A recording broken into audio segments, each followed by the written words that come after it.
I am working on a block today, guys, and I messed up.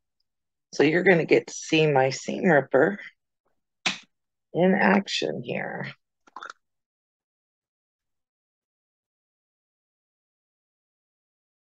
I can get it to stick to my mat. There we go. So I sewed together some squares that I should not have sewn together. So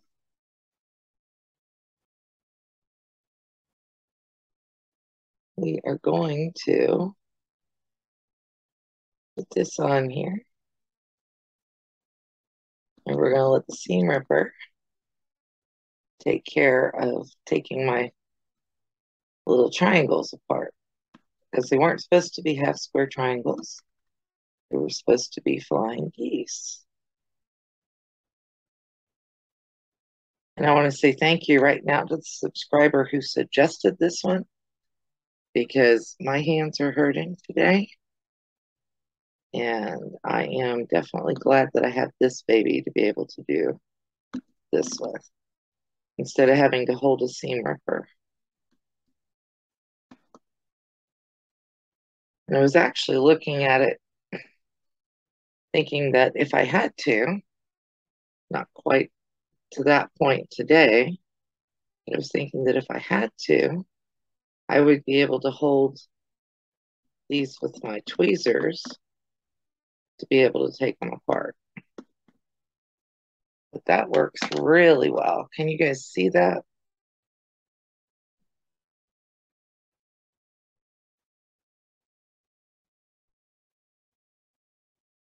I think it was Marie H. who suggested this. And I have used it before, but I've never used it when I've been working on something on camera. There is a spot underneath here that will hold the cap, but that goes on and it comes off really easily. So I can actually fasten it down over there at the far edge of my sewing table and use it. All right, now let's go back to doing this block. So this block requires a pinwheel in the center, and then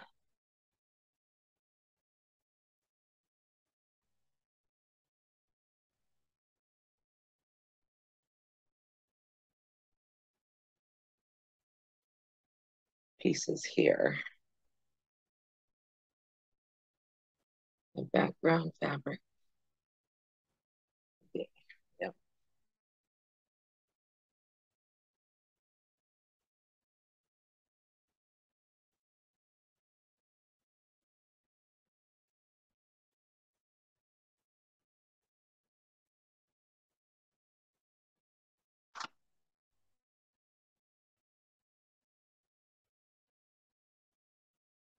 And what I'm doing here is I'm laying out how they're supposed to go.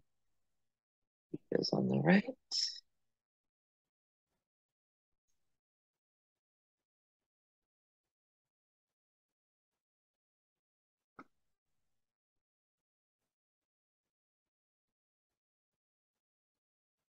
And I am the world's least organized person when it comes to sewing stuff like this.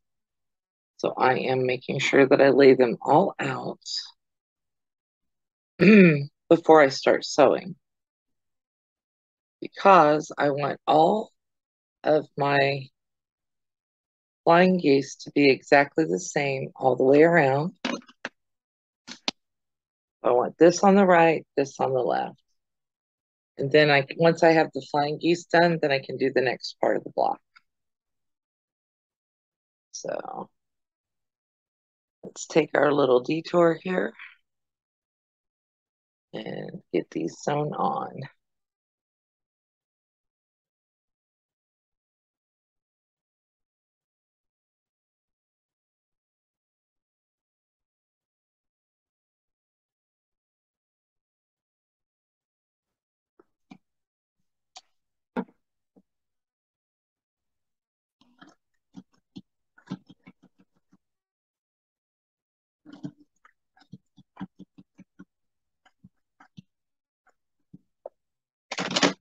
Now I could chain piece these, but I would rather do them one at a time so that I make sure that I get all of my pieces where they belong.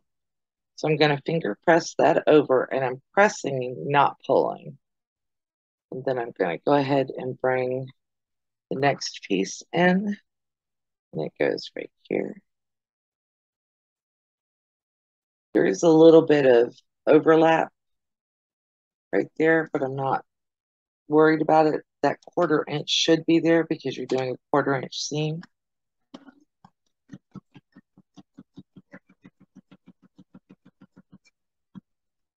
And I'm not pulling, I'm letting the feed dogs do the work.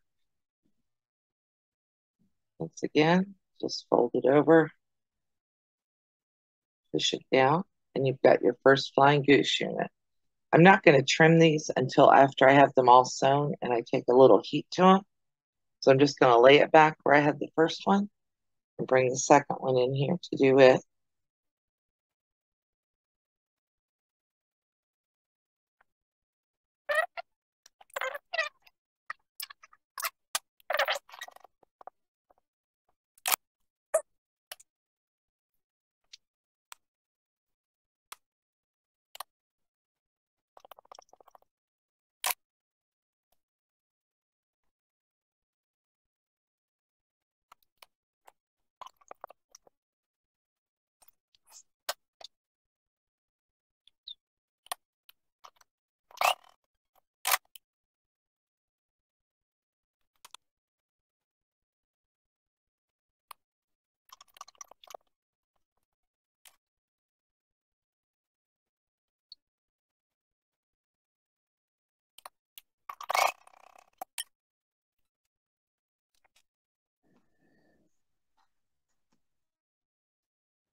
So I'm taking my dog ears off of my flying geese.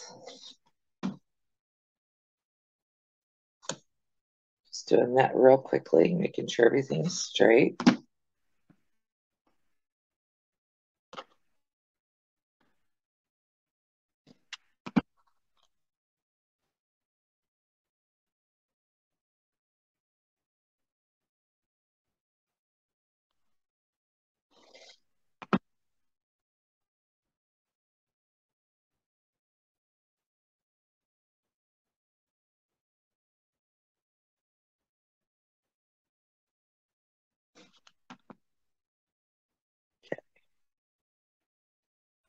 There's all my scrap. All right, now let's lay our block out.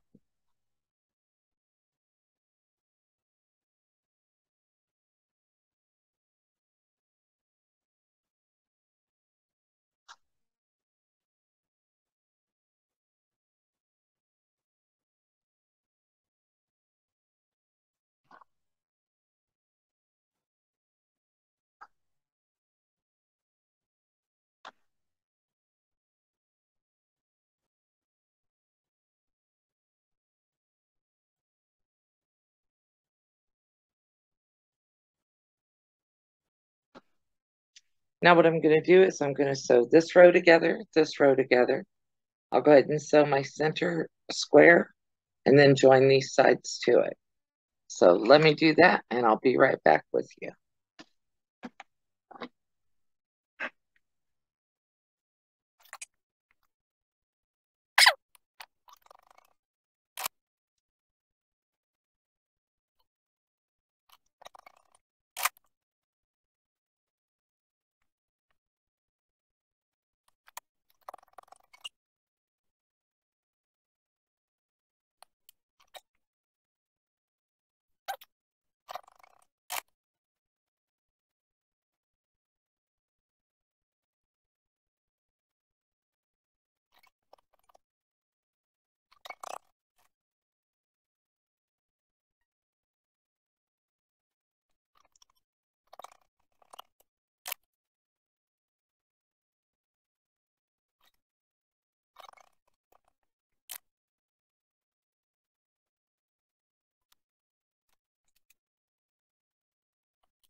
Okay, so there is our diamond star block.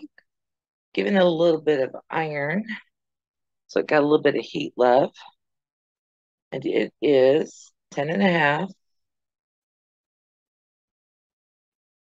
by 10.5. So it'll fit perfectly into the quilt that I'm making. And I'm just doing random blocks to go into my quilt. I hope you guys enjoyed watching me make this, and I hope you all have a great day. Thank you for watching.